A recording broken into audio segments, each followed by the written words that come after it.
Olá, estamos de volta. Esse é o podcast Olha Ela. Eu sou a B. E eu sou a Tassi. Mais uma vez, fica o nosso convite, né, Tassi, para seguir em nossas redes, o nosso canal no YouTube, fazer login, seguir, ativar as notificações, o Instagram, o TikTok. A gente faz isso para vocês. A audiência de vocês é muito importante. Comentem, compartilhem. Então fica mais uma vez o convite. E hoje a gente tem mais uma história muito bacana. Aliás, uma história muito diferente, inspiradora como todas, mas muito peculiar. Vou deixar a Tassi falar da nossa convidada de hoje. Vocês já viram isso aqui? Não, 25 episódios. A gente está comemorando 25 episódios. Boa! Olha com aí. uma enóloga, PhD em Biologia, Cris Santana. Quem é você? Olá! Tudo bem? É um prazer estar aqui com vocês, contar um pouquinho da minha trajetória. Eu sou natural daqui de Florianópolis. Eu sou bióloga de formação e o vinho era um hobby que eu estudo há mais de quase 20 anos. Ano que vem vai completar 20 anos. Foi em 2006 que eu comecei. E, de repente, se transformou numa profissão. E é isso que eu vou contar um pouquinho para vocês hoje aqui. Muito legal. Muito. Mas você é bióloga de formação. Assim, quando eu conheci a Cris, eu fiquei, assim, já virei fã, né, por tudo, por toda a história, por todo o conhecimento dela. Eu adoro espumante, vinho também, mas adoro. Eu brinco que a Cris é a PhD que trocou o mundo acadêmico pelos vinhos e espumantes, mas assim, isso me chamou muita atenção, assim, essa caminhada, mas quando estava ali, né, queria que falasse um pouquinho disso, assim, a bióloga, aí fez mestrado, doutorado, quando que entrou esse mundo dos vinhos, vamos chamar assim, na tua vida, assim, como que foi esse processo? Sempre aconteceu ou como que aconteceu? Porque eu tenho muita curiosidade. Tem uma história, eu tô tentando dividir ela em pedaços, né, para não ficar muito longo pra gente ter esse bate-papo, mas realmente teve um marco, né, em 2006 eu fiz um intercâmbio na Argentina, que foi na época da graduação em biologia, não era relacionado a vinhos, era um intercâmbio da faculdade de biologia mesmo. E aí, chegando lá, não tinha o vinho suave, né? Porque na época, né, com as amigas de faculdade, a gente tomava o vinho suave, esses vinhos baratinhos aí, docinho, né? E tomei aí, muitos também. Tu também, faz parte da de trajetória de papel. todo mundo, né? Os garrafão. Esses dias, encontro da turma, eles... Olha aqui uma foto da Cris com esse vinho fuleiro aqui. Vamos botar na rede social? Pode botar, não tem vergonha nenhuma. Faz parte, né? Todo mundo começa com um vinho suave. Mas, brincadeiras à parte, então, chegando lá, é que eu aprendi o que é vinho de verdade, né? O vinho fino, né? O vinho seco. E lá o vinho tem um preço muito bom, porque é considerado alimento, não tem tanta tributação, né, tanto imposto. E aí nós morávamos numa casa de 30 estudantes estrangeiros, de vários lugares do mundo, França, México, Brasil, Espanha. E aí sempre tem uns que sabem mais, né, do que os outros, e a gente fazia como se fossem confrarias, assim, cada um comprava e a gente ia degustando.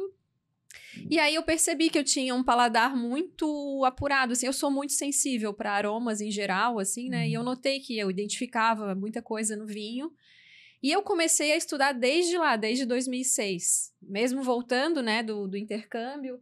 Depois eu fui puxando tudo quanto é curso extracurricular das faculdades de fora, de Barcelona, da Itália, de viticultura, de análise sensorial, mas tudo como curiosa, eu não imaginava que eu ia trabalhar com vinho. E fui estudando, fui cada vez me encantando mais e percebendo que eu era bem sensível e tal. E aí, nessa caminhada, né, me formei em biologia, aí fiz o mestrado, né, eu tive uma carreira bem acadêmica mesmo, como tu falou, adoro ciência. E aí, fiz o mestrado e eu sempre quis ser professora, eu sempre quis dar aula de biologia, né? Então, eu tenho licenciatura, né, em biologia. Aí eu fiz o mestrado, comecei a dar aula, então eu tenho 10 anos de sala de aula dessa trajetória, que é o que eu digo que hoje na rede social a minha comunicação veio da sala de aula, né? Então, do ser professor, né? E é aquilo que eu ia te falar também, que às vezes não é uma mudança total, porque tudo faz parte da trajetória, né? Então, faz parte, né? Não é assim trocar. Às vezes também a minha mãe, mas tu fez mestrado, doutorado e agora vai trabalhar com vinho, tu vai jogar o teu diploma fora. Não vou jogar fora. Nunca joga fora, né? Não. Seja para formação profissional, pessoal, né? Então... Mas deixa eu dar uma respirada, vamos por partes. Não, até porque a história joga fora, deixa para trás. É uma caminhada. E a Isso. crise, quem você se tornou e o que você faz, se não tivesse passado, não tivesse, talvez não aconteceria, né? Então, é uma soma. A questão é que no mundo, talvez, tradicional, as pessoas tinham uma carreira mais linear. E Isso. hoje, a gente até estava falando isso antes de começar a gravar, hoje você faz uma formação em biologia, te permite Universo, né? Exatamente, você faz uma formação em história. Há 20 anos atrás, você fazia essa formação, você era... Assim, o teu destino era ser professor e dar aula, e era isso. E hoje tem inúmeras nessas... E eu qualquer uma dessas áreas, eu né? atribuo muito do sucesso, assim, do alto desempenho ao estudo, sabe? Porque por mais que a pessoa, às vezes, não vai seguir exatamente aquela área ali, mas o estudo, a graduação, que hoje em dia tem uma gurizada que fala, não quero mais fazer faculdade, porque eu vou fazer o que eu quero, o que eu gosto, o que eu amo. Mas o estudo, ele faz a gente se desenvolver, né? Por cultura, convívio, tudo, né? Então, o estudo ainda é o que vale a pena. As primeiras vinícolas que me procuraram para trabalho, elas falavam isso, Cris, o que chama atenção em ti é a tua formação, são os teus diplomas. Daí eu ficava bem feliz, assim. Mas aí, voltando, então, né, na cronologia ali, aí eu fiz o mestrado, fiquei dando aula por um tempo. Os 6 últimos anos eu dava aula para graduação, que era o meu sonho, sempre quis. Só que aí eu só com o mestrado tava ficando cada vez mais difícil de conseguir. Eu era professora substituta, né? Tava ficando cada vez mais concorrido. Vou ter que fazer um doutorado. E na época, o que eu tinha mais campo de trabalho era dar aula para os cursos de graduação da área da saúde. Porque as ciências biológicas, elas são consideradas ciências básicas para os cursos da área da saúde. Então, eu já dei aula para fisioterapia, odonto, enfermagem, medicina, nutrição, tudo assim, sabe? E aí eu tinha bastante campo de trabalho, bastante vaga para dar aula. Daí eu pensei, eu vou então fazer um doutorado aplicado às ciências médicas, com os meus alunos, com o que eu estou trabalhando, porque, né, eu já estou fazendo isso. Então, e aí tu fez isso na UFSC também, tudo UFSC. Aí eu estava dando aula na FURB, em Blumenau, dei aula 4 anos lá, e o mestrado, a graduação, mestrado e doutorado, tudo na UFSC. E aí, durante ali o finalzinho do mestrado, do doutorado, eu ia a muitos eventos de vinhos aqui em Floripa. Muito, sempre fui, assim, gostava. A gente tinha bastante aqui, né? E aí, teve um evento que foi da vinícola Antinori, não sei se vocês conhecem, uma bem conhecida da Itália, uma bem antiga. Tem 27 gerações de produtores. Nossa! Muitos anos, assim, de produção de vinho. E aí, na época, a embaixadora da marca, quando ela estava apresentando, eu brinquei com ela assim, quando eu crescer, eu quero ser igual a tia, eu falei pra ela. E ela, uma carioca, assim, bem doida, bem descolada, tava sozinha aqui, deu, vou te levar pra conhecer Floripa. Aí, eu levei ela pra comer ostra em Santo Antônio, levei ela na Lagoa. E aí, ela assim, por que tu não vira influenciadora de vinhos? E assim, eu, manezinha da ilha, tímida. Ela assim, não, vira influenciadora de vinhos. Aí, na época, ela ainda bateu uma foto e postou no Facebook e botou assim, estou aqui com uma influenciadora. Assim, não sou dessa, agora tu és. O incentivo foi interessante. Ela te promoveu influenciadora. E assim, e teve um episódio, né, um pouco antes disso, que durante a pandemia, acho que todo mundo tem uma história, né, depois da pandemia, mas na pandemia, eu consegui migrar para o digital, porque eu era professora de sala de aula. Mas como eu dava aula para medicina e enfermagem, por mais que eu dava aula online, elas eram ao vivo. Então, eles estavam em plantões e eles perdiam a minha aula. Aí eu começava a ficar com pena dos alunos. Putz, perdeu minha aula. Já sei, vou começar a gravar. E aí eu comecei a gravar num canal no YouTube e fui colocando minhas aulas. E aí eu vi que eu migrei legal para o digital. Os alunos elogiavam, porque imagina tu ter a tua aula ali, tu poder voltar, assistir quantas vezes quisesse. E aí eu comecei a fazer videozinhos mais curtos, que eu vi que estava indo legal ali no YouTube, fui falando um pouco de saúde, vídeos curtos, mais interessantes. Aí quando ela me provocou com essa do vinho, eu fiz um teste, um videozinho de 2 minutos sobre a Cabernet Sauvignon. E aí em uma semana deu 6.000 visualizações, assim, caramba, sabe? Nossa! 5 anos de graduação, 3 de mestrado, 4 de doutorado, foi estourar com vinho, né? Aí foi meio que uma onda, assim, que veio. A minha rede social era bem fechada, o meu Instagram. devia ter, sei lá, uns 400 amigos, porque eu digo bem fechado, porque como eu era professora, ainda mais universitária, eu queria poder estar numa quarta-feira tomando um chopp ou um vinho e eles não ficarem me cobrando, tu não corrigiu a prova ainda, né? Ou tá na praia, assim, bem né? coisa de professora, bem assim. Aí eu sempre fui, assim, contra a rede aberta, não sei o quê, porque era privacidade, depois pensei, cara, agora eu vou abrir.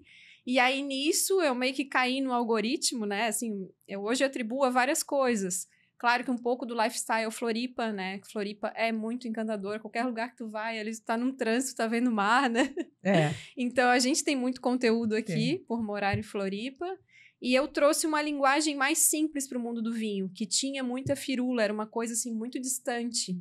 Tanto é que as pessoas falam, eu gosto de vinho, mas eu não entendo nada. Todo mundo se justifica. Eu falo, não, o mais importante é gostar, né?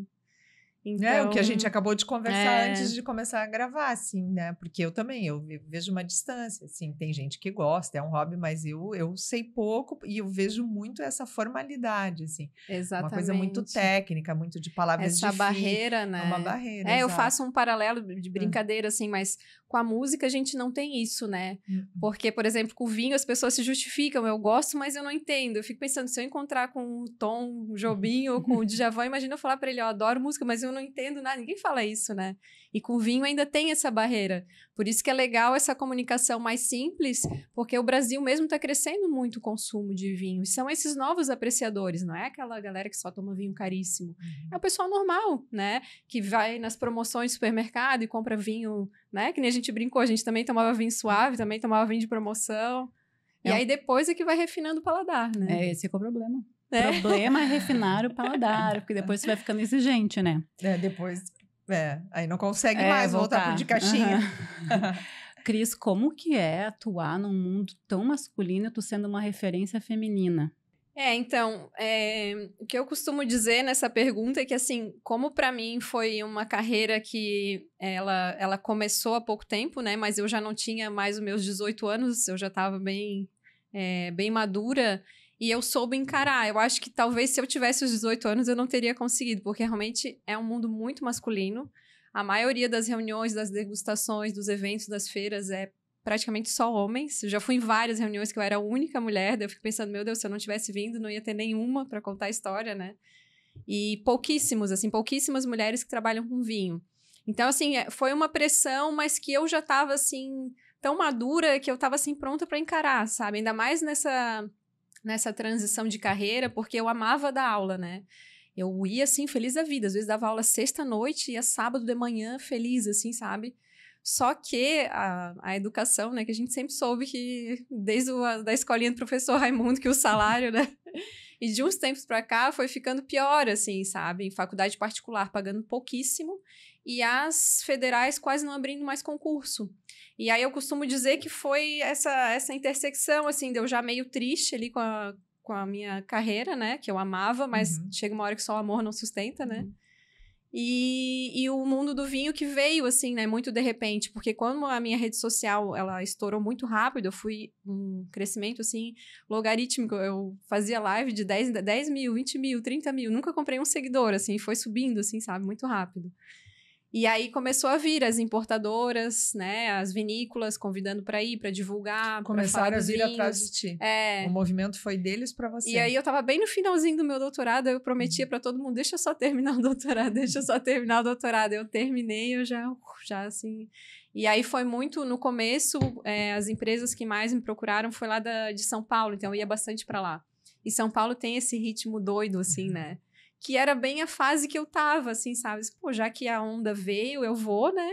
E eu tava, assim, com uma sede, assim, de trabalho, de fazer dar certo, sabe? Que eu pensei, pô, agora que eu já cheguei até onde eu cheguei, tem que dar certo, sabe? Eu não tô começando, eu quero somar esses meus 10 anos de sala de aula, essa minha formação e ir, né? Então, acho que isso impulsionou essa coragem para encarar esse mundo bem masculino. Não, já começo agradecendo, né? Porque impor essa presença feminina, não é impor a palavra, mas a presença feminina precisa estar em mais lugares, né? A gente fala de política também, a gente precisa mais mulheres na política, né? Mais mulheres em cargos de gestão. A pergunta agora que não quero calar. Tu tem uma vinícola preferida? Uma só? Não, tá, pode ser, vamos pensar, 3?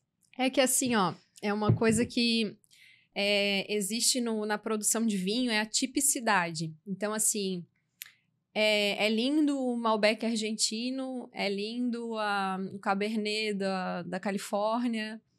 Aqui na Serra Catarinense, a gente tem os espumantes na Serra Gaúcha. Então, cada região ela vai se especializando para a tipicidade. Uma determinada variedade de uva se adaptou melhor ali, e aí ela faz grandes vinhos naquele estilo. Então, é muito difícil. Eu brinco que é como quem tem vários filhos, escolher qual dos filhos, né? Porque a beleza tá nisso, assim, de tu pegar um vinho italiano e tu identificar a tipicidade dele, um vinho francês, um vinho chileno.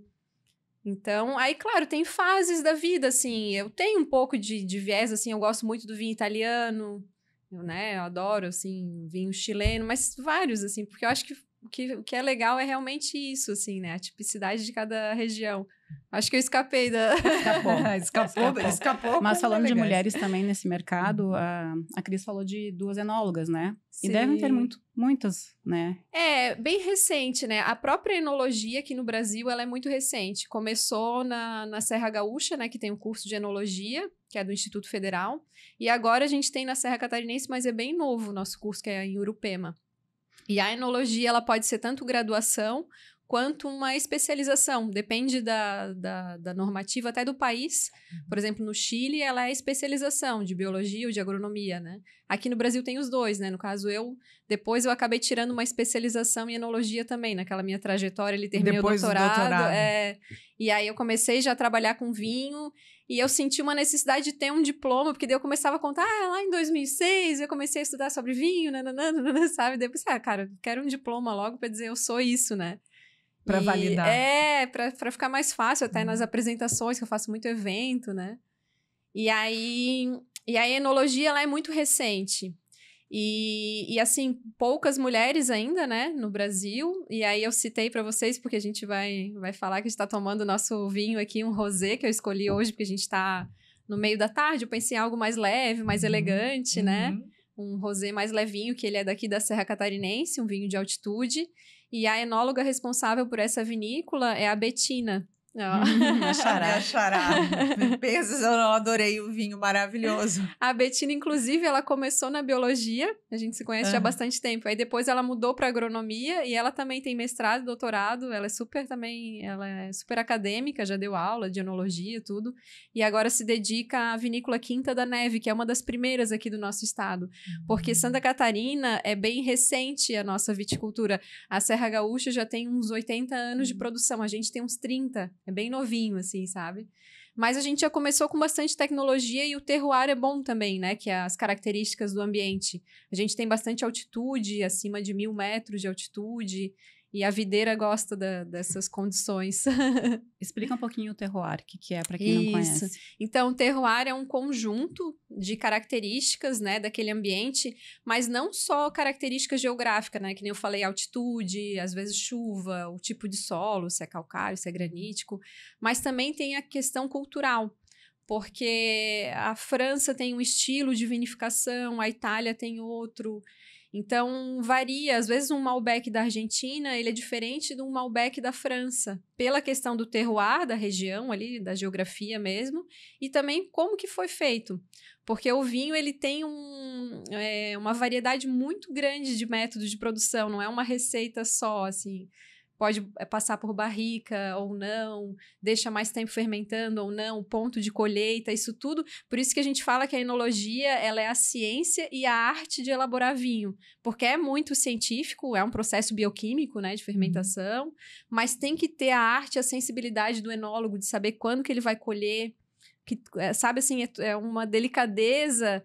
Ele vai ter que depois, no ano que vem, fazer um vinho muito parecido, né? Ter essa sensibilidade, que, claro, vai ter uma variaçãozinha por causa da safra, mas ele vai ter que ter essa linha, né? Que a gente, às vezes, as cegas consegue identificar, né? Como é que a gente consegue saber que veio daquela região, né?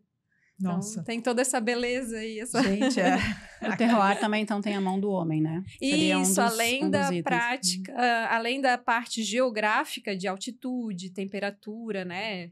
E chuvas, essas coisas assim, tem a questão que eu digo assim, cultural, de que são as técnicas, né? a mão do ser humano mesmo, né? Que isso aí muda muito. Que às vezes é o tive mesmo o prazer terroir. de conhecer um pouco. É. Eu trabalhei numa loja da Miolo, Que aqui, legal. com o Fernando. E fiz meu mestrado, minha dissertação de mestrado foi na Miolo. Que legal. Isso eu não lembrava, Uhum. É mesmo. Como eu fiz em trajetória, fluxos né? da informação, eu estudei os fluxos da informação numa empresa familiar.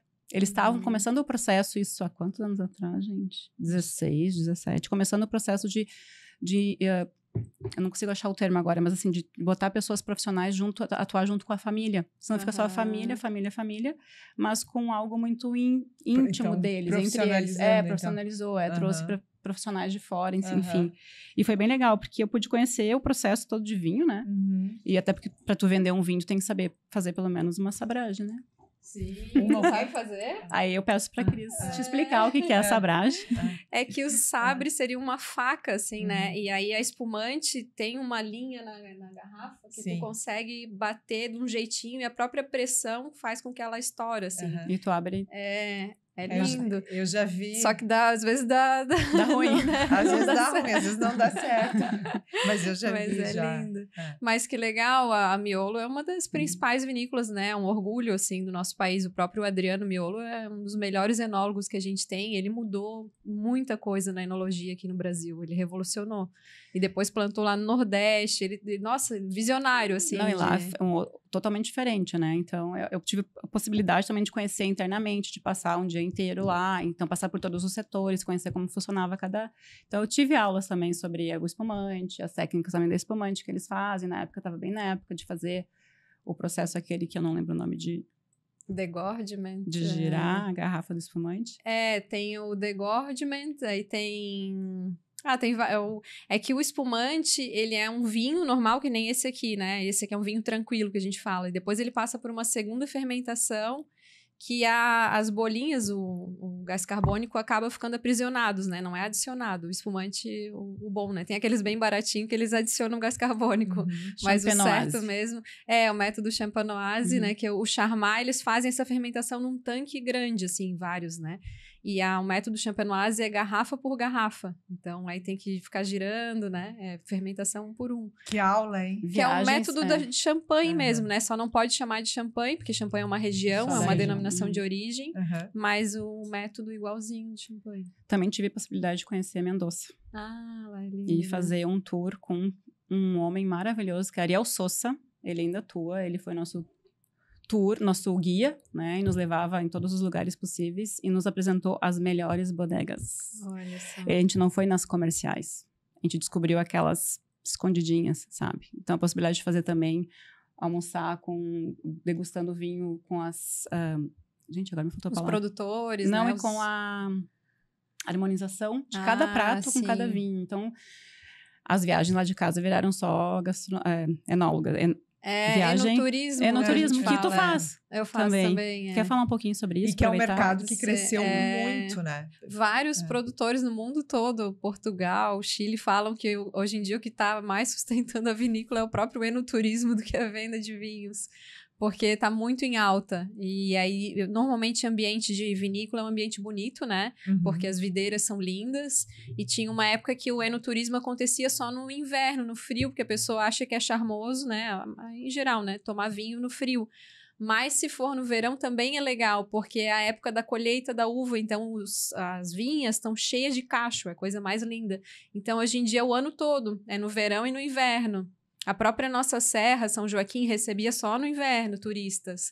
Agora já começam a trazer para a época da colheita da uva também no verão. Que eu acho belíssimo, é lindo, né? Eu acho lindo na época da colheita. Eu falo que toda época do ano é bonito, porque a videira ela vai mudando, depois que ela também que colhe, ela fica uma coloração camurça também, que é lindo. Depois no inverno perde tudo. Então, qualquer época do ano é lindo. E aí o enoturismo junta essa beleza natural, tá sempre aliado com uma boa gastronomia também, como tu falou, né? Então, e tá bem alta mesmo. E tu presta esse serviço também? Eu montei 2 grupos. Eu fiz um grupo na Serra Catarinense, e depois na Serra Gaúcha também. Só que como eu tenho uma empresa, né? E essa empresa aí tem muitos funcionários, sou só eu. Eu presa, como a maioria das empreendedoras. Aí eu tenho muitas frentes de trabalho, eu não consegui dar continuidade, mas assim, é uma porta que tá ali, eu fiz bem feito, tem demanda, o pessoal fala, organiza Mendoza, organiza não sei o que a gente vai. Mas eu tenho que ter um apoio operacional, sabe, de alguma agência legal que me ajude. Na Serra Catarinense foi muito legal que eu fiz com o pessoal da Serra do Rio do Rastro, que tem uma pousada ali, o Eco Resort. Foi maravilhoso. Veio gente do Brasil inteiro, até do Pará. Veio um casal do Pará, eles gente. adoram também, né? Porque a minha divulgação na rede social tem um alcance que é Brasil inteiro, até fora, né? Tem gente na Polônia que me segue, na Austrália. Mas, e aí eu achei legal isso de ver gente do Brasil todo, São Paulo, Rio, conhecendo a Serra Catarinense, eles adoraram. E aí na Serra Gaúcha também. Mas eu quero voltar, deixa eu conseguir me operacionalizar mais, mas o enoturismo é uma área bem, bem interessante, bem legal. E valorizar a nossa serra aqui do estado, né? Que tá agora recebendo bastante incentivo, enfim. Eu acho que isso aqui é um mundo a descobrir, né? Um mundo a explorar. Cresceu muito, né? Assim, a serra aqui de Santa Catarina. Eu lembro quando eu vim morar aqui em 2002 e hoje, assim, a projeção nacional falava-se muito da Serra Gaúcha, né? Até a questão do vinho. E agora não, aqui tem excelente, né? Mas não é que não tinha, mas acho que agora elas estão... Sim, que nem eu comentei com vocês, é mais pela questão histórica mesmo, né? A Serra Gaúcha começou muito antes. Os imigrantes italianos que já faziam vinho e tal, né? Toda aquela parte colonial, depois ali Gramado, que desenvolveu muito, e também é mais próximo a Porto Alegre, e aí viabiliza mais, né? O turismo é mais próximo. Nosso São Joaquim ainda é muito longe, né? 4 horas. Mas, assim, tem se desenvolvido. Eles têm feito uma rota que já começa em Rancho Queimado, já tem projetos de vinícolas ali também, a Urubici, São Joaquim. A beleza natural é muito linda, né? Muito preservada, né? Muito, muito. Eu tô aqui ouvindo vocês e me lembrando. Tu lembra lá na casa da minha mãe, que tem a Casa do Vinho? Lembra disso? O meu pai fazia vinho. Que mas era embaixo, né? Era pra conservar? Não, aquela casa ali que tem pequena do lado. Atrás? É a Casa do Vinho até hoje. Meu pai fazia quando nem se falava. Ele sempre adorou vinho. Meu pai já falecido há 23 também anos. Também italiano? Vocês sabem? Não, a minha mãe é italiana, meu pai é alemão. E aí a gente tem uva até hoje em casa, tem parreiral. E ele ia comprar na serra. E eu era criança, eu falava isso nas minhas aulas, que era esse trabalho infantil. E aí, no verão, a gente tinha que debulhar aquela uva toda para meu pai fazer vinho e suco para dar para os outros. E fazia uma pizza a pé também, não? Não, a gente debulhava e meu pai tinha as máquinas, e tinha pipa. Sim. E aí, ele depois colocava nos garrafões, a gente tem ainda lá. Já era bem mecanizado. Sim, já era e aí bem... tinha um sisteminha lá que ele fazia, né? Deixava meio, sei lá, fazia no verão até julho, e quando chegava julho, agosto, que ele engarrafava o vinho. Era o hobby dele. Quando nem se falava, não tinha essa coisa toda, né, toda essa atenção ao vinho, mas era o hobby dele. Tinha um amigo dele, e ele tem um espaço lá de casa que está até hoje, uma casinha assim, um quarto assim, só disso. Construiu, daí ele tinha acho que espaço para 6 garrafões grandes e ficava ali. Então, meu contato aquele com garrafão vinho... que aqui, né? Que legal. E aí a história que eu falava até nas minhas aulas, que eu tive que passar o verão passando calor, debulhando uva para o meu pai fazer vinho. Que legal que vocês duas têm história com vinho também. E aí eu fiquei lembrando daquela época. Meu pai busca em Farroupilha. Isso é uma tradição lá. Eu não sei como é hoje, mas meu pai, imagina, ia viajar para comprar uva para fazer vinho. Aí era uma trabalheira, aí tinha que ficar... E aí tinha muita abelha, aí tinha que ficar fechado todo mundo, né? Porque ele comprava uva. O meu pai comprava muita uva, ele ia lá e Aonde? comprava. Ele ia para Bento Garibaldi, ele ia lá comprar uva para fazer vinho. A nossa lá de casa a gente usava mais para suco. Ele sabia, ele entendia bastante. E era um hobby dele, tô falando o quê? De, sei lá, 35, 40 anos atrás, né? Porque esse mercado do vinho... Então, eu te ouvindo assim, eu fiquei voltando no tempo e lembrando. Só que o meu olhar era diferente, porque eu tinha que deixar de brincar. Achava trabalhoso. Claro, porque tinha que ficar debulhando uva e tal. Mas era muito bonito, ele entendia muito já naquela época. E produzia vinho. Ele criou toda uma estrutura, porque era o hobby dele fazer. E ouvindo a história de vocês duas, eu fico refletindo na questão da importância do vinho nacional também, que é um orgulho, né, pra gente brasileiro. Porque eu normalmente acabo ficando o ano todo fazendo mais campanhas de vinhos importados, porque aparecem mais trabalhos, né? Mas todo final de ano tenho uma tradição de fazer campanha de espumante nacional. Então, eu já fiz com a Teira, daqui de Santa Catarina, com a Abreu Garcia, já fiz com a Miolo, aí fiz com a Cave Gás também, essa última, porque a gente tem um local bonito, que é aqui em Florianópolis, então eu sempre faço. E eu tenho bastante seguidores de fora também. E aí, às vezes, o pessoal comentava, fazendo um lugar bonito, no rooftop ou no barco, tu tinha que estar falando de champanhe. Eu disse, mas por que eu tinha que estar falando de champanhe? Se a gente tem um produto nacional tão bom, né? E eu acho, assim, que existem categorias diferentes. O nosso espumante nacional tem o espumante que é mais para dia a dia, que ele vai ocupar o lugar da cerveja nos eventos, nos aniversários, para a gente abrir na praia, na piscina, no dia a dia. E tem os espumantes mais premiums, que estão até competindo com o champanhe mesmo. E tem vários concursos que os nossos já estão, concursos às cegas, assim, que estão batendo já com os vinhos da França, né? Então, Que é um orgulho, Nossa. Porque às vezes o pessoal acha assim, tá tomando, né, espumante. Não, mas a gente tem espumante bom, a gente tem que tomar, né? É um orgulho nosso, né? Eu sou suspeita. Eu, entre vinho e espumante, sempre adoro, assim. Eu acho que daí é o perfil também de a pessoa gostar de bebida mais gelada. Não sei se tu nota isso. Eu já notei com algumas pessoas. Gosto, bem gelada. Bem gelada. Eu sou mais da espumante. Tomo vinho, mas a espumante, pra mim, eu acho ela mais leve, assim. Sim. Adoro. E eu acho que o ritual, assim, da espumante... Claro, o vinho também tem, mas a espumante, aí você abre, aí aquela tacinha, aí vai. E Brasil é um país tão tropical, né? A gente tem que aumentar esse consumo, porque tinha uma época que era só no Ano Novo, né? Que se tomava o espumante. Ou alguma festa, alguma comemoração, e aí eu né? tento trabalhar isso também, nessa questão de wine education, assim, né? De divulgação de vinhos em geral, sem ser marcas, para entrar mais no nosso dia a dia, né? Que é um país tropical, a gente pode abrir a gente tem tanto espumante bom num preço legal, né? Tem. Um dos teus pilares, então, é essa educação com relação ao vinho. Sim, eu adoro. E daí, como eu comentei com vocês, né, que meu sonho era ser professora, e também aquela crise ali de transformação da carreira. Aí eu comentando com amigos meus, mas eu adorava dar aula, vou parar de dar aula. Deles assim, pra mim, não, tu vai mudar a matéria, mas tu vai continuar sendo professora. E realmente, né, a rede social ali, é um trabalho educativo, a comunicação, né? Então, acho que isso tá muito em mim, assim. Porque eu também, na época de pesquisa mesmo, tanto o TCC, depois o mestrado e o doutorado, já foi com o ensino. Eu sempre gostei dessa coisa que eles chamam de transposição didática, que é pegar um conhecimento científico e fazer ele ficar compreensível para a sociedade em geral, não só quem trabalha ali. Vamos dizer assim, né? Isso é bem tirar importante. Esses muros, essas barreiras que a academia tem, né? Porque a academia fica muito fechada ali na pesquisa científica. Então, eu sempre gostei, assim, de pegar um assunto difícil e meio que é um exercício, como dei aula por 10 anos, de meio que tu entrar na cabeça da outra pessoa, sabe? De como é que ela iria entender isso aqui? Daí, pro vinho, eu faço a mesma coisa, sabe? Quando eu dou aula de vinho nos cursos, eu tento puxar sempre um paralelo com o café, porque o café é muito corriqueiro nosso, né? Muito trivial. E aí, quando eu falo assim, o vinho é intenso, é encorpado, é leve, e aí eu sempre faço o comparativo. É igual um café expresso, que ele é bem intenso, né? Ou um café passado, um café coado, que ele é mais aguadinho, assim, mais leve.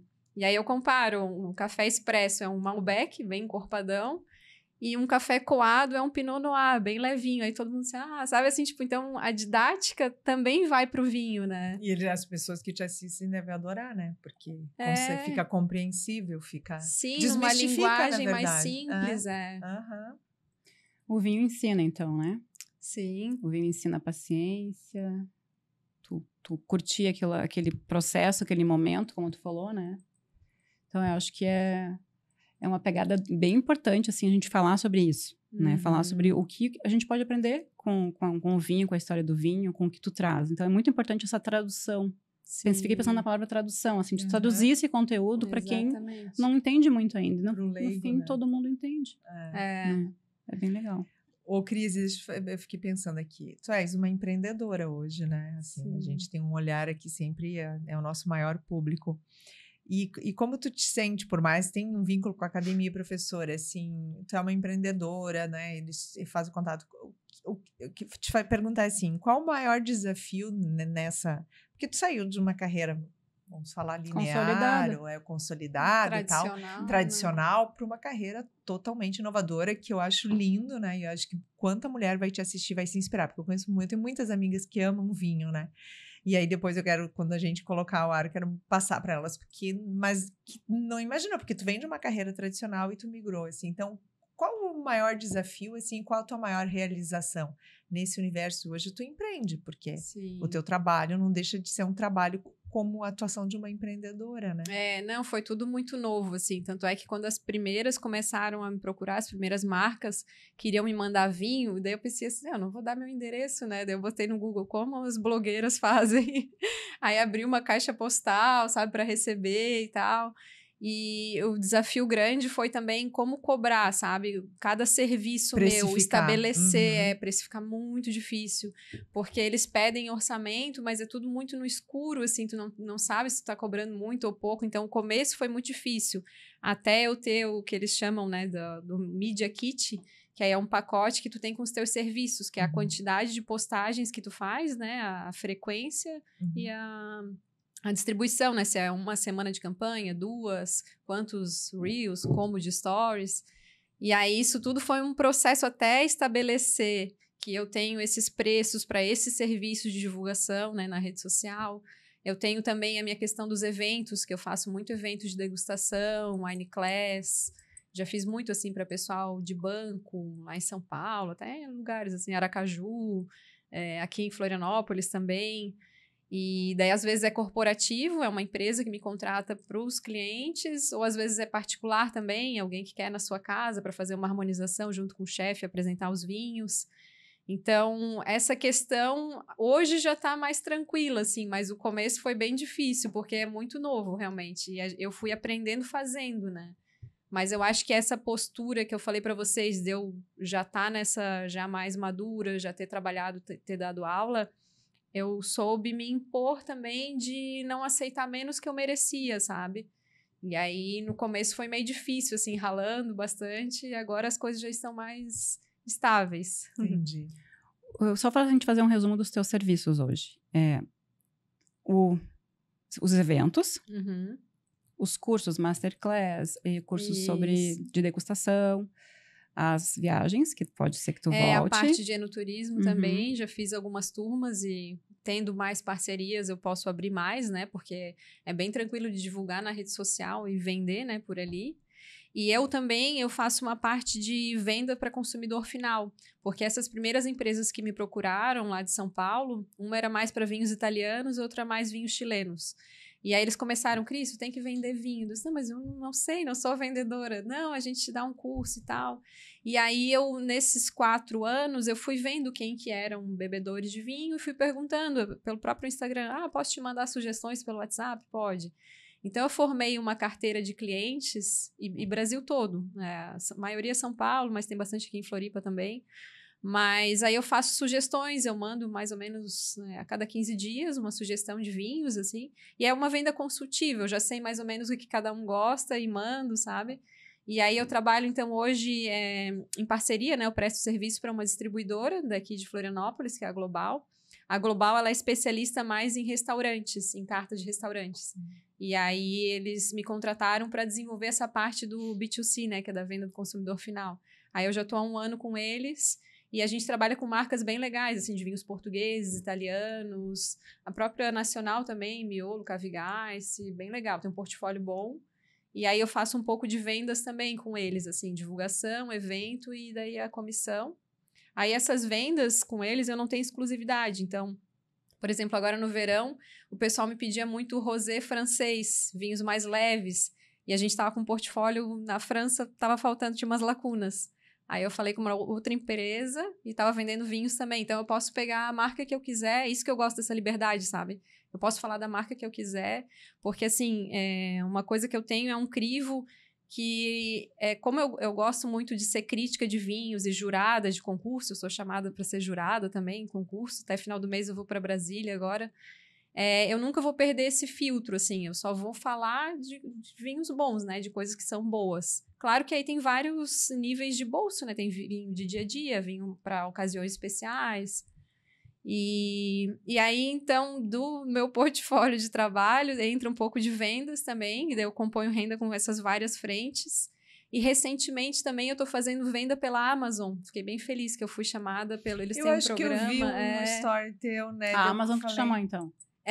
Eles têm um programa de influenciadores e aí a pessoa monta como se fosse uma lojinha, eles, né, um marketplace, assim. E aí, no começo, eu ainda pensei, poxa, que legal, porque daí eu não vou me envolver com mais nada, assim, de pedir endereço, pedir Pix, essas coisas assim. A pessoa vai lá e compra. Mas, na verdade, são nichos diferentes, assim, né? A venda, ela é uma coisa ativa, assim. Tu tem que mandar aquele, oi, boa tarde, como é que tá a tua adega? Aí a pessoa compra, assim. Se ficar sozinha, é difícil a pessoa ir lá e comprar. Então, são frentes diferentes de trabalho, mas tá indo bem, tá indo legal.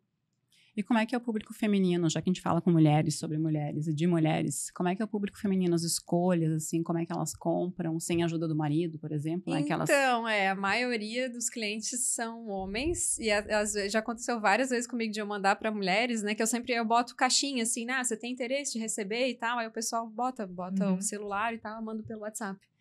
Mas às vezes as mulheres falam, legal, obrigada, vou perguntar pro meu marido. Diz, poxa, mas tu trabalha, tu ganha dinheiro, por que tu não compra, sabe? No máximo acontecer vocês não gostar do vinho e não comprar de novo, né? Mas ainda tem essa coisa, assim, cultural, de parece que é o homem que entende do vinho, até a questão de abrir garrafa também, que no começo... tem que esperar alguém abrir pra mim, eu vou ter que aprender a abrir isso. Aí fui pro YouTube, sabe? Aquela do abrir... Porque tem abridor que é facinho, né? Mas eu queria aquele clássico, né? O de 2 etapas. E eu quero conseguir abrir uma garrafa de vinho, não esperar para um homem abrir. Acho que a mulher tem que se empoderar mais nesse sentido também, de ela, de repente, surpreender o seu marido com uma garrafa de vinho. Se não gostar, não repete, né? Mas ainda escolher, é um universo bem masculino, né? Eu, das pessoas que eu conheço, eu tenho uma grande amiga que ela entende muito de vinho e ela conversa, assim, ela ama, ela fez uma adega enorme no apartamento dela, mas as outras adoram, mas é para tomar, né? Assim, ela entende mesmo e ela compra, e ela, em relação a ela, o marido é ela que e eles fazem viagens, assim, para comprar vinho também, enfim, mas eu vejo, assim, bastante ainda o universo masculino, né? Tu falou de adega grande, eu lembrei de que eu acho que eu vou esquecer de algum serviço que eu presto, mas tem um que eu gosto bastante, que é a organização de adegas. Essas adegas grandes, assim, que o pessoal tem em casa, assim, 400, 1000 garrafas.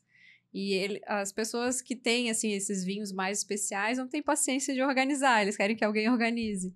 E é um conhecimento muito especializado, assim, eu já peguei adegas muito grandes, de 10.000 garrafas, que eu fiquei 2 semanas para conseguir organizar tudo, assim, sabe? E aí eu fico pensando assim, caramba, no Brasil, se eu não pudesse pegar esse trabalho, eu não saberia quem indicar, sabe? É tão especializado, assim... Porque são vinhos do mundo todo, tu tem que entender de região para separar, né, de até valores, tudo, né, como é que tu vai... Porque normalmente a gente coloca, assim, em setores, a gente vai vendo com o proprietário, né, mas setores que vão ser vinhos mais de dia a dia, para abrir num churrasco ali com os amigos, né, vinhos mais especiais, então esse trabalho é bem, bem minucioso, bem, bem legal de fazer. E pensei agora, já que tu falou que não tem mulheres, nunca não te passa na cabeça fazer um grupo assim de formação para formar mulheres para atuarem nesse mercado? Recentemente me passou isso na cabeça, assim, de repente treinar pessoas para trabalhar com isso, né? Isso. Seria bem legal. Isso. Que eu vejo que tem espaço, a própria parte de rede social também, eu sei porque muito desses eventos ou viagens, eles fazem para influenciadores de vinho. E eles ficam assim, Cris, quem mais tu pode indicar? Existem ainda poucos influenciadores de vinho, sabe? A gente mais ou menos se conhece, vai um indicando o outro, e normalmente as press trips, né, que eles chamam, a pessoa vai, aí faz. Aí eu já fiz lá a região do Alentejo, já fiz a região do Minho. E eles falam, indica alguém para ir depois. Então, eu sempre falo que tem muito espaço para fazer conteúdo legal, de qualidade. E uma coisa, assim, que também eu acho que deu certo na minha rede social é que, além de eu falar de vinho, fazer um pouco de venda também, né? Porque é o que paga as contas. E fazer o Wine Education. Eu acho que o que faz ter um bom engajamento também da comunidade é o lifestyle, sabe? Até a gente como consumidor, por exemplo, sei lá, eu gosto de seguir um médico que ele dá dica de saúde, mas eu gosto de ver a mãe dele, o cachorro dele, sabe? Então, que nem eu falei, de mostrar um pouco de Floripa, o próprio estilo de vida saudável. Eu tento sempre postar na academia, eu faço aula de tênis também, para falar que para a gente desfrutar de um vinho com saúde, tem que ser aliado a um estilo de vida bom também. Para não ficar aquela coisa assim que é só uma apologia e vamos beber vinho e beber, né, em quantidade. Não, a gente pode aproveitar dos benefícios dele, mas se em paralelo tu tiver uma... Então, eu gosto de incentivar essa parte também, sabe? De vida saudável. Até acho que pelo meu viés também das ciências médicas, e eu já fiz algumas lives juntando os dois temas e o pessoal adora, porque o vinho tem muito antioxidante, né? Ele é muito bom para longevidade, resveratrol e tal. E aí todo mundo fala, que bom, vou tomar mais vinho. E a máxima de uma taça por vinho, uma taça por dia faz bem? Eu não uso muito isso, porque às vezes eu gosto de tomar mais de uma taça, né? Quando eu tô relaxando, descontraindo. E eu, no meu caso, como é trabalho, às vezes na segunda-feira eu já tô em degustação. Então, eu gosto sempre de deixar uns 2 ou 3 dias na semana para dar um respiro pro fígado. Então, não tem muito essa, assim, de todo dia. Depende, às vezes eu pulo, às vezes é um pouco mais, às vezes menos. Mas eu tento dar uns respiros, assim. Curiosidade minha agora, na degustação, bebe-se o vinho? Daí depende. Como eu sempre tive um paladar muito sensível para aromas, eu me acostumei a analisar com, não é nem microgoles, é nanogoles, assim, bem pouquinho. Eu consigo fazer isso. Mas, às vezes, a gente tem um flight, né, que a gente chama que é um monte de vinho, assim, já aconteceu de avaliar 40 vinhos em sequência. Aí tu é obrigada a cuspir, né, a despejar. Aí tu bota na boca, sente e daí cospe ele. E também assim, né, às vezes a gente faz essas viagens de vinícolas que são 3 por dia. Aí tu, 9 horas da manhã, tu já tá na primeira. Aí pra tu chegar na última, se tu for beber tudo, chega a última, são os melhores. Como a gente precisa avaliar, tu tem que ter um nível técnico, né? Tem que estar com a consciência plena, né? Então... Me lembrou disso porque eu conheci a Miolo tem um espaço bem específico para isso e tem não sei como é que chama, sabe aqueles cuspideira, né? Tem cada... no começo é meio chocante, né? Até porque, é tudo vinho caro, vinho bom, daí tu olha aquilo assim, meu Deus, que pecado, daí a pessoa tá cuspindo. Só que assim, no nosso caso de avaliação é técnico, né? Mas aí depende, se às vezes é só confraternização, às vezes é um evento que é um jantar harmonizado, aí eu bebo normal. Eu vi também num recorte de um podcast, vou pesquisar, porque eu quero saber agora quem que ela é. Passar nos dentes da frente também. O bom é, quanto mais espalhar pela mucosa toda, a gente vai sentir mais. O que eu costumo dizer que não precisa fazer é o barulho, porque não sei se vocês já viram, tem uns que são metidos a entender, que faz um gargarejo, assim, que é horrível para quem tá do lado, né? E isso era uma coisa antiga, que eles falavam que tinha que aerar para sentir melhor, mas cientificamente foi comprovado que não tem essa necessidade de fazer barulho. Claro que quem fizer, tudo bem, não vou julgar, mas como eu ensino, né, as pessoas, eu falo que não precisa fazer o barulho, mas a gente, né, toma o vinho, passa, quanto mais puder passar, que mais na língua que a gente sente, mas a mucosa também. E aí depois engole, né? Então tem as etapas até a própria língua, assim, o tanino é mais no centro da língua, a acidez é na lateral, isso tudo a gente vai ensinando, é bem, bem gostoso. Inclusive assim. O giro, né? E o que vocês acharam desse vinho? Me contem. Super aprovado, a gente tá indo devagar, até porque...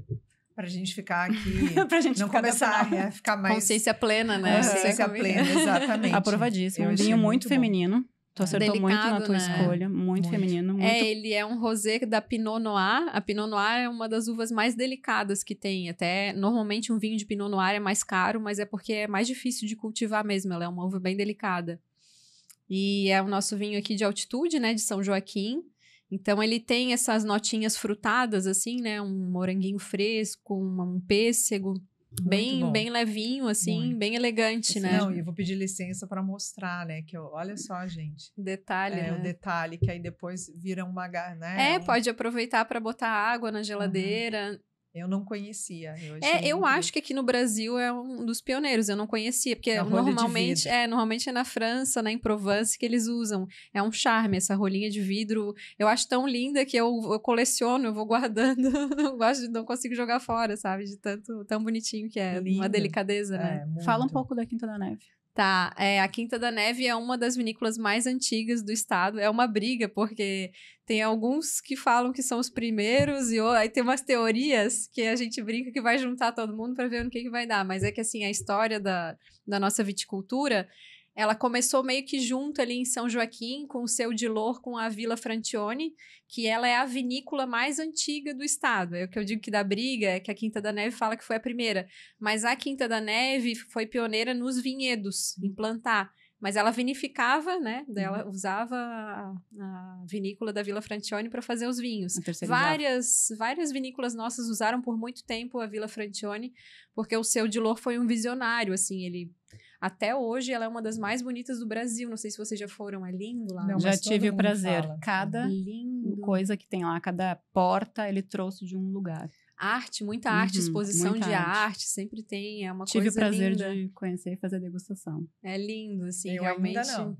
Ainda tem não. que, Coloque vale a na pena. sua wishlist. E é legal que ali pertinho tem outras, né? Tem a Leone, aí tem a Monte Agudo, então dá para fazer um recorrido legal ali nas vinícolas. Então, a Quinta da Neve é uma das pioneiras e... que mais? Uma enóloga mulher, né? A Bettina, e produz vários vinhos. A Quinta da Neve, ela tem um perfil, assim, interessante, que as castas que eles usam lá, tem bastante casta italiana, a Sangiovese tá super bem, a Montepulciano, e tem castas portuguesas também que estão muito bem, a Touriga Nacional, a Alvarinho, interessante, né? Que é uma aposta, né? Eles trazem para ver se Isso. reproduz da mesma forma, né?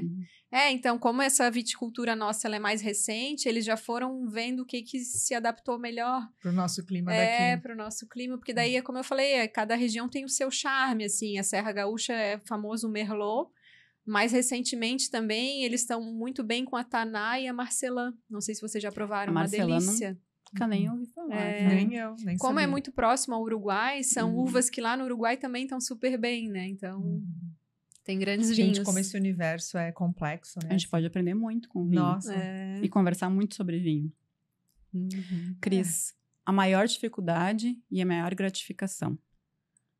Dessa carreira de especialista em enologia, vamos ver. Dificuldade, eu acho que como é novo, né, ainda conseguir impor, né, esses serviços. No começo foi mais difícil, agora eu já consigo escolher mais, né, das ofertas, das propostas. Mas cada vez que eu digo assim, eu construo como se fosse um prédio, assim, com uma base bem sólida, né? Que nem é um pouco de vendas, é um pouco de turismo, é um pouco...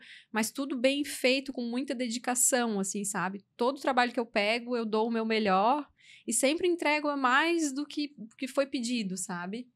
Então, a minha ideia é estruturar a minha empresa, né? Daqui a pouco ter sócios, investidores e tal, porque eu sei que eu posso crescer tem uma sinergia muito grande, né? A pessoa que veio para o enoturismo, daqui a pouco ela compra vinho, compra taça, abridor, o curso. Então, uma coisa vai somando na outra e tem todas essas frentes de trabalho para crescer.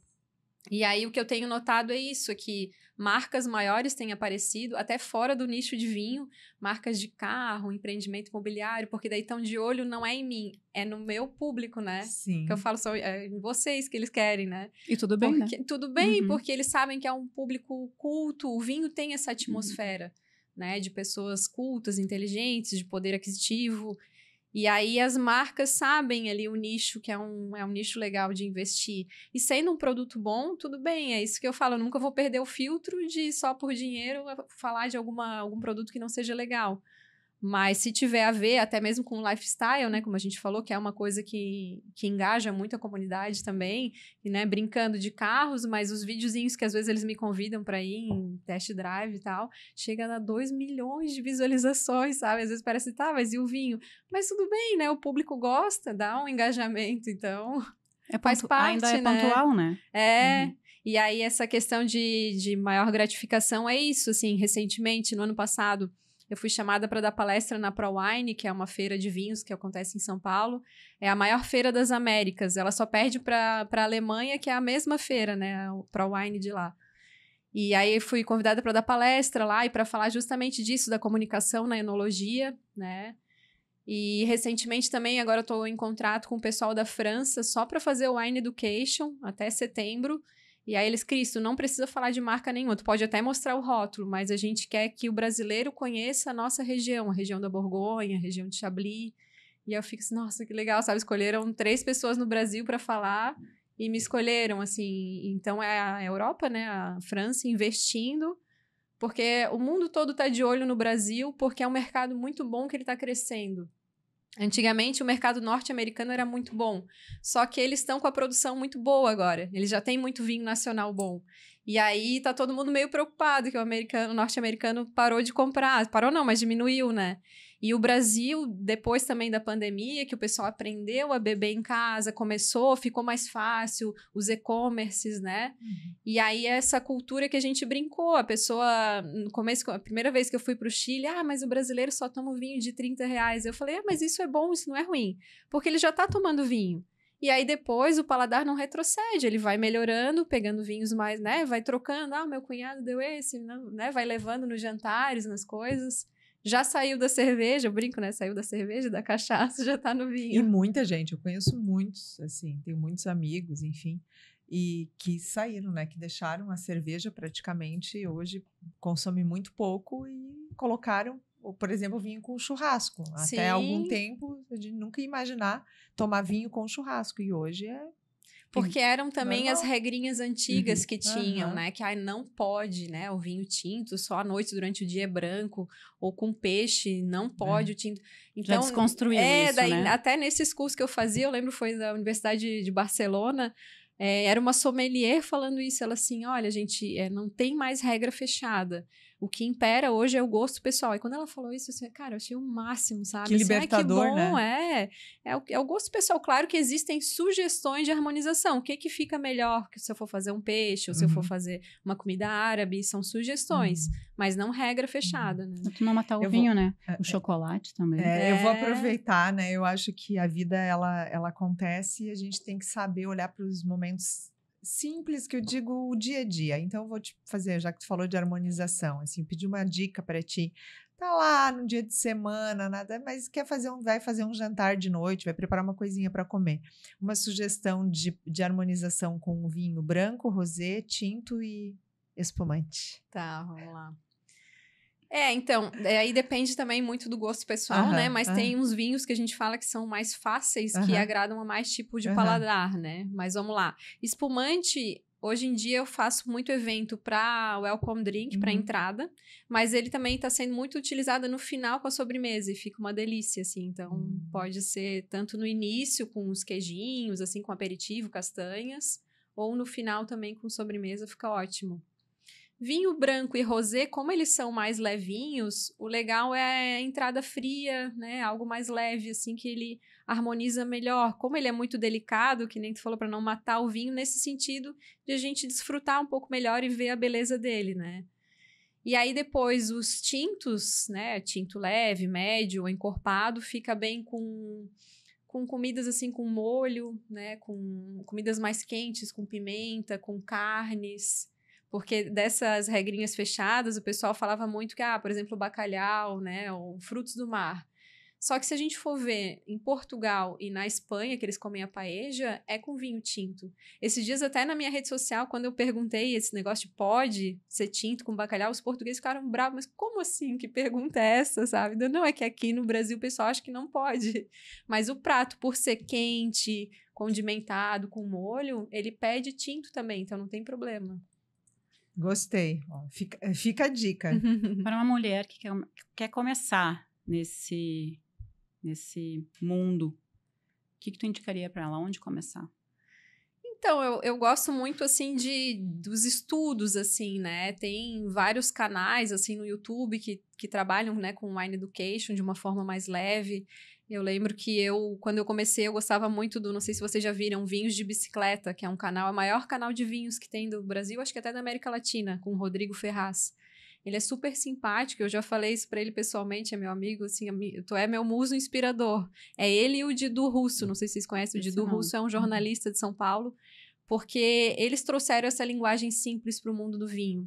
Então, tem muito material legal para a gente entender a diferença de uma Malbec para uma Carmenere, o primitivo, o que tem bom na Itália, o que tem bom no Brasil. Leituras e vídeos, assim, né? O meu conteúdo também, para quem quiser, tem um canal também. No YouTube eu quero voltar mais para lá. Eu gosto de produzir conteúdo para YouTube.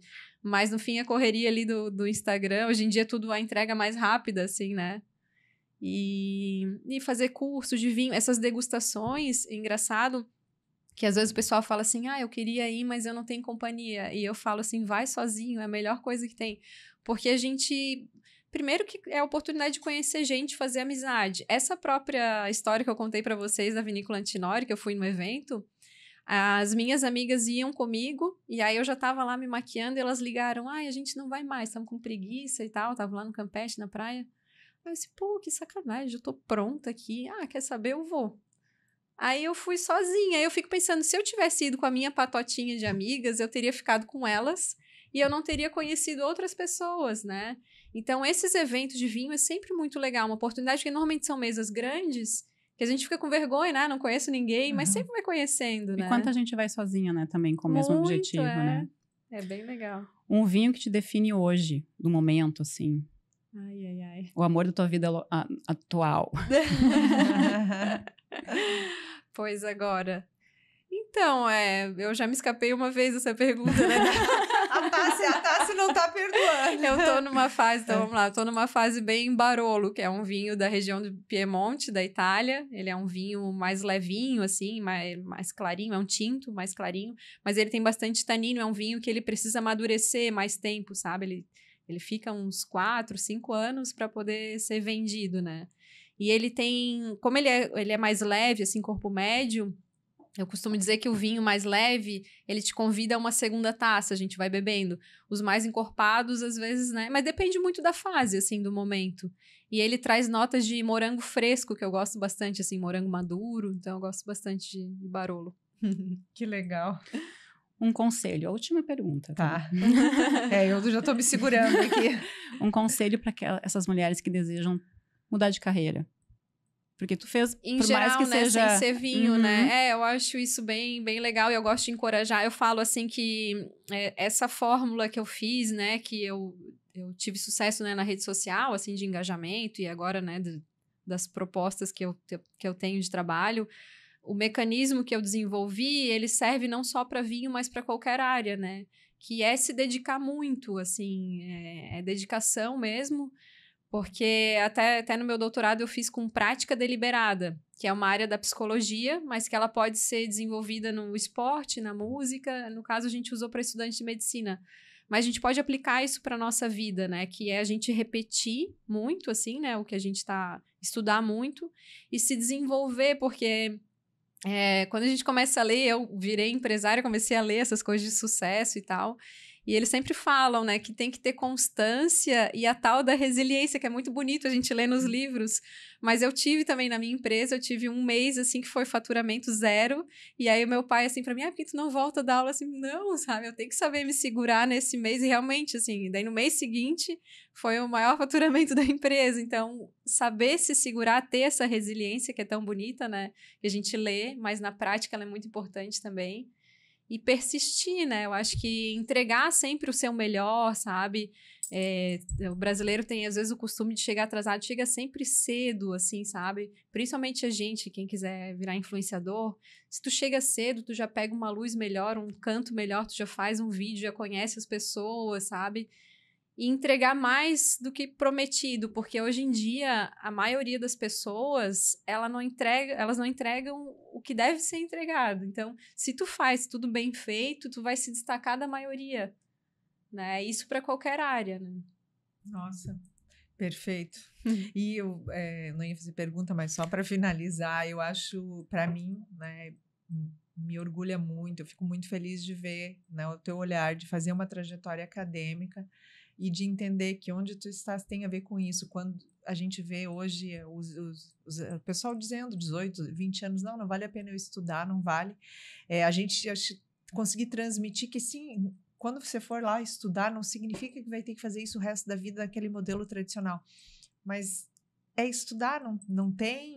formação, né? Formação, não tem. Para você ser reconhecido, você tem que ser muito... O estudo te faz ter profundidade no assunto que você está estudando, né? Então, acho que é muito inspirador isso. E o quanto isso te abriu portas, né, Cris? Assim, pelo fato, eu fiz doutorado, valeu a pena, foi sofrido? Foi muito sofrido. Sempre é. Quem faz doutorado sabe. Mestrado também é doutorado. Mas abre portas, né? Hoje eu não estou mais em sala de aula, mas ele continua me abrindo muitas portas, me dá muita credibilidade, né? Então eu acho muito bonito, assim, a tua história é muito bonita, muito inspiradora. E além de fazer formação, ousar mudar, ousar virar uma chave, quebrar um paradigma e ir para outro mundo, assim, e talvez não, se a gente não está tão segura daquilo que a gente sabe, a gente não conseguiria virar essa chave, né? Então eu acho bem inspirador falar isso, porque tem muita mulher que está na dúvida. Isso lá, as que estão com 20 e poucos anos, mas também as mulheres que estão na meia-idade e tal. Estudo, volto a estudar. Quantas que têm um desejo de ir por um outro caminho? Ou, por exemplo, se inspirar na tua história, mas que não tomam essa decisão. Então, olhar para isso e ver, não, eu vou me dedicar, eu vou estudar, eu consigo. Agora, entender que tem um caminho, tem uma lição de casa, tem uma dedicação, né? Ver lá a crise da rede social, mas isso é um trabalho. E que tu leva muito a sério, assim, mas com muita leveza. Muito bonito de ver, assim, que a às leveza. vezes parece que é só festa, o pessoal no começo botava assim, bom passeio, eu ficava tão chateada, assim, acordando cedo, trabalhando o dia inteiro, editando, produzindo conteúdo, bom passeio. Não é um passeio, é que o pessoal ainda não consegue entender. É que assim, como a gente mostra só os highlights, só a parte boa, parece que é aquilo, né? Mas na verdade tem ninguém vê o bastidor, né? A trabalheira que é, até para manter aquilo engajado, tem que estar sempre, né? Produzir conteúdo dá muito trabalho. E tem vida no offline. E tem vida no offline, exatamente. Mas que é legal. Isso que tu falou também da ousadia, é legal, porque nós mulheres, às vezes a gente tem vergonha de ser o que é, sabe? Na verdade, tu vai mostrar o que tu é, tu não precisa fazer mais, né? A gente ainda falta mostrar mais, né, do nosso trabalho. Nosso estudo, tudo que a gente faz, se a gente postar mais, porque hoje em dia é muito isso, né? Meio que virou o currículo ali, um mini currículo, né? Então, para tudo, mesmo as empresas mais reticentes já estão no vinho, aqueles Grand Cru de Bordeaux, aqueles chateaus, até eles têm Instagram, sabe? Assim, tipo, então é uma coisa que é um portfólio, seja advogada, seja dentista, médica, é o teu portfólio que vai estar ali. Então, ter orgulho do teu trabalho, expor, isso vale a pena. Dá trabalho, mas vale a pena. Que legal. Trabalho dá trabalho, né? Trabalho dá trabalho. E a gente hoje, então, vai finalizar diferente. Brindando. Com um brinde, com esse vinho ótimo. Te agradecer, assim, lindo, inspirador, tudo o teu trabalho que tu faz. Eu aprendi bastante hoje, vou continuar aprendendo. E te desejar aí, quem sabe, né, daqui a um tempo a Cris não vem contar pra gente, estou mentorando mulheres, né, eu hoje falando, te ouvindo, me veio muito isso. Tem assim, um clube né? do vinho. Isso é legal. A gente mentorar, falou o próprio assim, ensinar, network, né, que dá isso, né? E aqui a gente tem uma possibilidade infinita, né? Muito. E muitas mulheres sedentas por espaço para elas. Isso. Então tá, agradecer também. Obrigada. A gente que agradece. Saúde e vida longa. Tchau, gente. Até o próximo.